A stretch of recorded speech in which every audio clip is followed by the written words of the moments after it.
মৃত্যু হওয়ার সাথে সাথেই মৃত ব্যক্তি বুঝতে পারে না যে সে মারা গেছে। মৃত্যু পরবর্তী সময়ে আত্মীয় স্বজনের কান্নাকাটি, তাকে গোসল করানো, কাফনের কাপড় পরানো, এমনকি তাকে কবরস্থ করা পর্যন্ত। নিজেকে মনে করে সে মৃত্যুর স্বপ্ন দেখছে। যখন তাকে মাটিতে শোয়ানো হচ্ছে তখন তিনি স্বপ্নের ঘরে থাকেন আর মনে করতে থাকেন এটি একটি স্বপ্ন।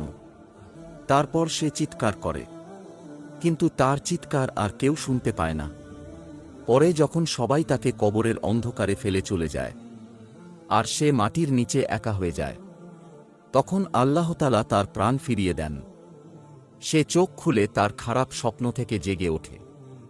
প্রথমে তিনি খুশি এবং কৃতজ্ঞ হন, এই কারণে যে তিনি যা দেখছিলেন তা শুধুমাত্র দুঃস্বপ্ন এবং তিনি এখন ঘুম থেকে জেগে আছেন।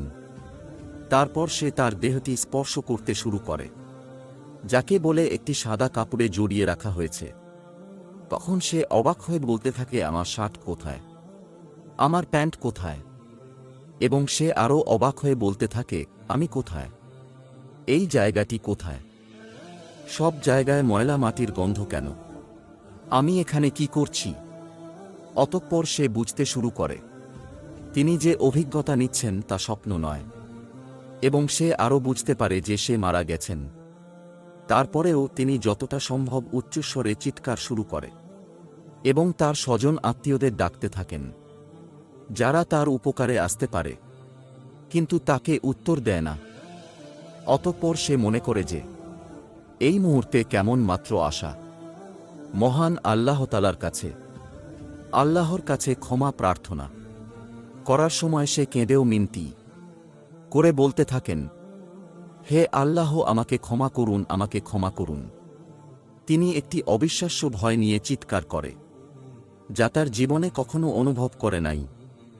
যদি তিনি একজন ভালো ব্যক্তি হন, তাহলে হাসিমুখে দুজন ফেরেশতা তাকে সান্ত্বনা দেয়ার সর্বোচ্চ সেবা করবেন। আর যদি সে খারাপ লোক হয়, তবে দুজন ফেরেশতা তার ভয় আরও বাড়িয়ে দেবে এবং তার কুরুচিপূর্ণ অনুসারে তাকে নির্যাতন করবে। আমরা জীবনে বহুবার বুবাই ধরা স্বপ্ন দেখে থাকি। আমরা কথা বলতে চাই কিন্তু বলতে পারি না, চিৎকার করতে চাই কিন্তু করতে পারি না, পাশের লোকদের ডাকি কিন্তু তারা শুনতে পায় না। তখন ভয়ে দম বন্ধ হয়ে আসার অবস্থা হয়। এমন সময় কেউ হয়তো এসে ধাক্কা দিয়ে জাগিয়ে দেয়। মৃত্যুর পরের অবস্থা অনেকটা এরকম। মৃত ব্যক্তি সব দেখতে পারেন, আপনজনের কান্নাকাটি, দাফন কাফনের আয়োজন সব দেখতে পারেন, কিন্তু সেই বোবাই ধরা স্বপ্নের মতন তিনি নিরুপায় হয়ে সব দেখতে থাকেন। মৃত্যুর শুরু থেকে তার জীবনের সব ঘরে যাওয়া সমস্ত ঘটনা তিনি দেখতে থাকেন, ভয়ঙ্কর স্বপ্নের মত।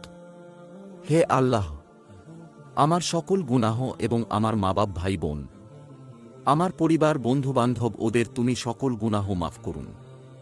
হে আল্লাহ, আমাদের সকলকে হেদায়েত দান করুন।